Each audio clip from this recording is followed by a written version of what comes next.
pengendalian, pengawasan, dan evaluasi biaya pendidikan. Kelompok 8.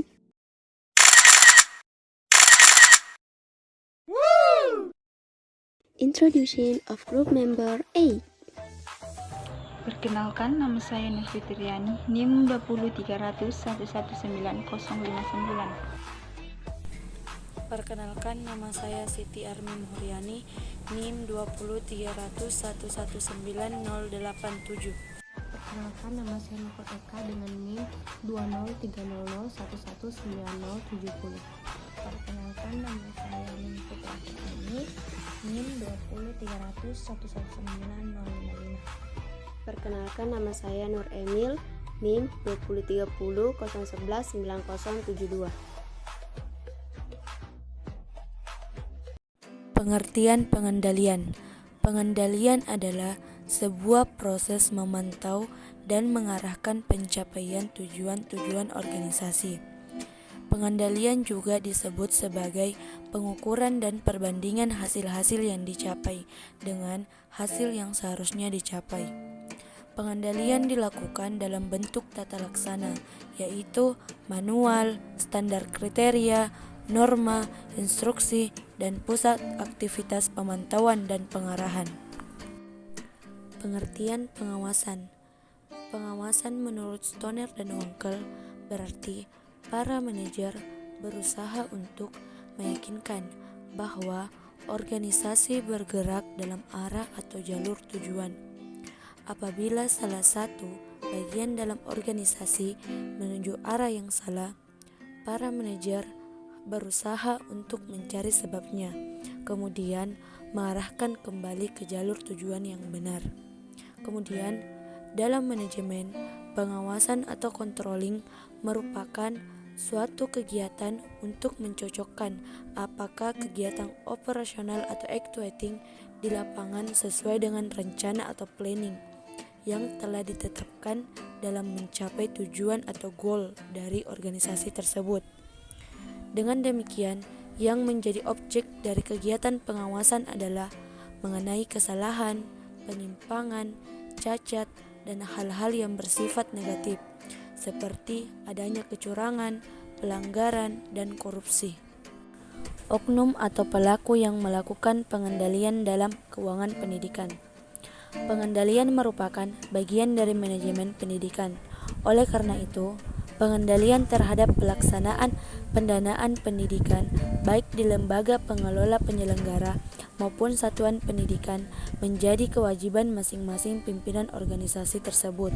Jadi, pengendalian pendanaan pendidikan di Departemen Pendidikan Nasional ini dilakukan oleh Menteri dan unsur pimpinan di jenjang bawahnya. Pengendalian juga pada tingkat dinas pendidikan provinsi atau kabupaten dilakukan oleh kepala dinas masing-masing. Kemudian, dalam kerangka manajemen pendidikan berbasis sekolah atau School Basic Management, pengendalian internal sekolah atau madrasah dapat dilakukan secara internal oleh kepala sekolah atau madrasah itu sendiri, dan secara eksternal oleh komite sekolah, yayasan atau pesantren, pengawas, dan kantor dinas pendidikan atau Departemen Agama kabupaten atau kota yang mengelola bidang pendidikan.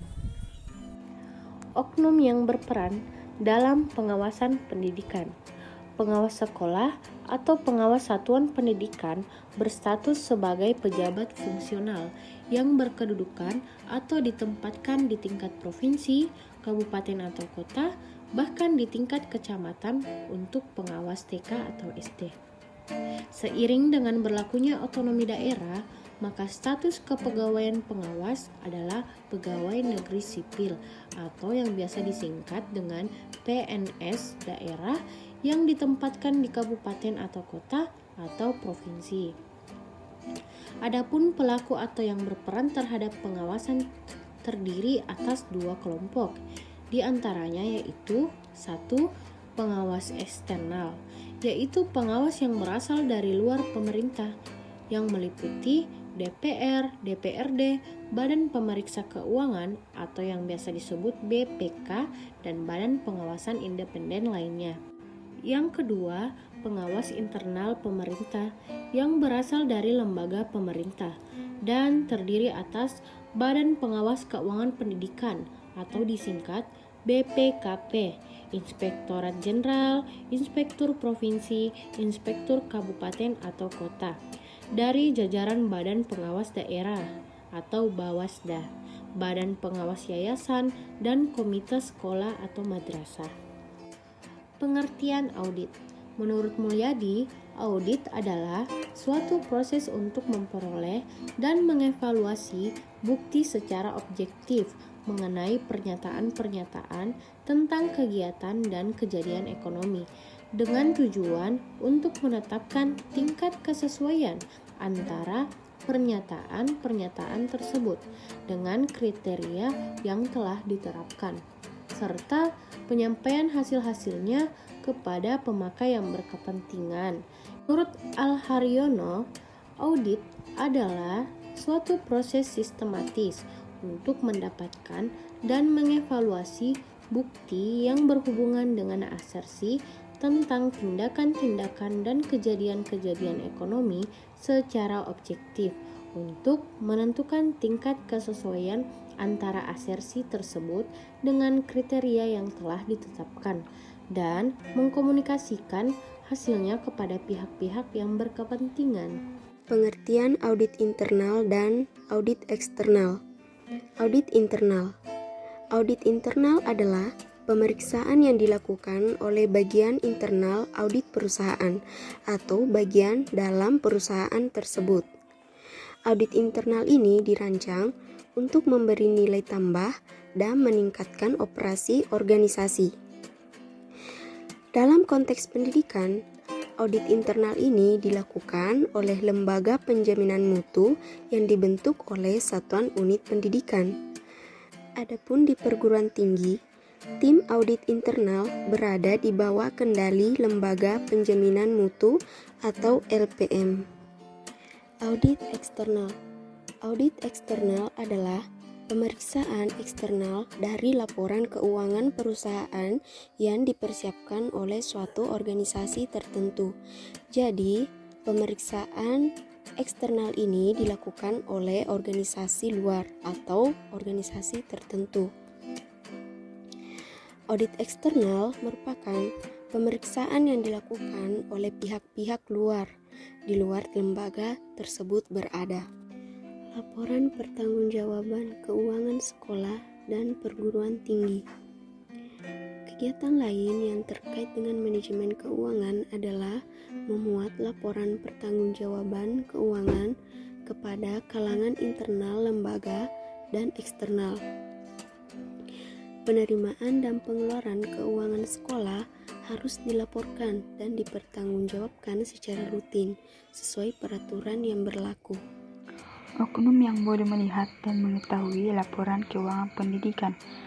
Oknum yang dapat melihat dan mengetahui laporan keuangan pendidikan adalah pimpinan atau staf yang ada dalam lembaga pendidikan tersebut, yaitu kepala sekolah, wakil kepala sekolah, bendahara sekolah selaku pembuatan laporan keuangan, dan staf-staf yang lainnya, dinas pendidikan di kecamatan, dan lain-lain.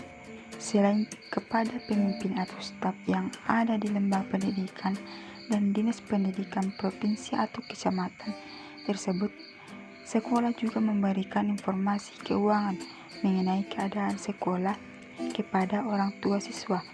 Hal ini dilakukan supaya orang tua siswa mengetahui tentang keadaan keuangan sekolah. Hukuman yang bisa diberikan kepada mereka yang tidak bertanggung jawab dalam melaksanakan keuangan pendidikan.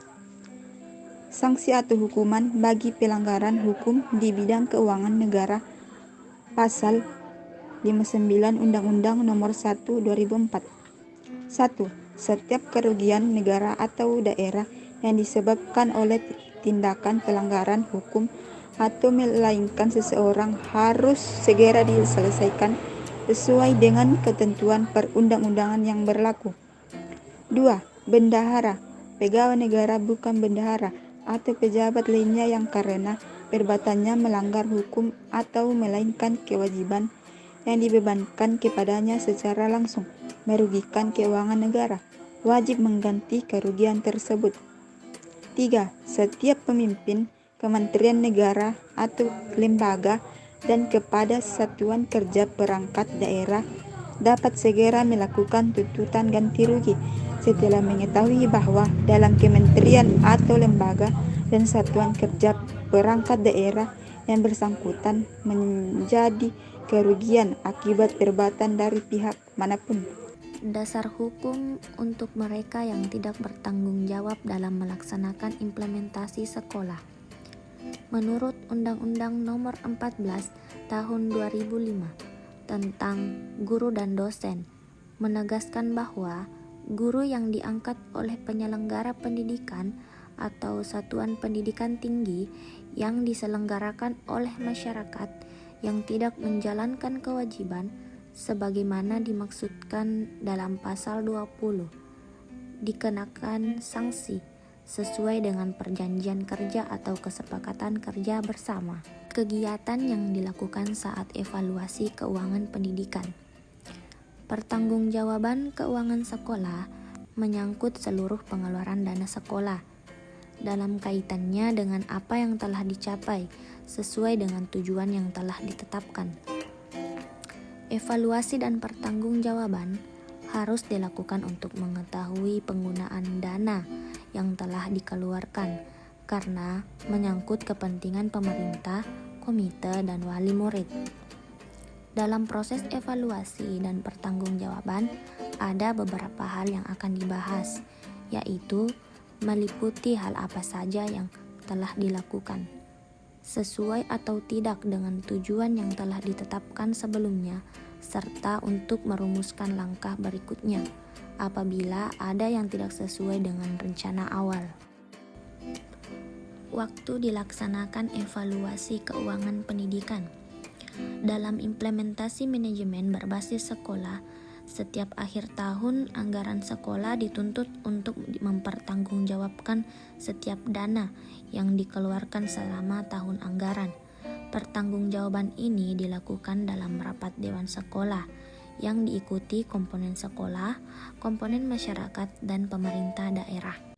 Adapun kesimpulan dari materi ini yaitu suatu organisasi, dalam hal ini lembaga pendidikan atau sekolah, dibutuhkan sumber daya, dalam hal ini adalah faktor keuangan yang menjadi faktor yang penting dalam menunjang pekerjaan agar efektivitas dan efisiensi lembaga pendidikan atau sekolah. Terlaksananya suatu proses pendidikan dalam manajemennya sehingga memerlukan pertanggungjawaban yang bisa transparan, akuntabel, efektif, dan efisien. Sedangkan pengelolaan keuangan masing-masing sekolah sudah pasti dikelola dengan baik berdasarkan undang-undang yang berlaku. Untuk itu, perlunya kepemimpinan dan manajemen pengelolaan keuangan yang efektif dan efisien. Thank you.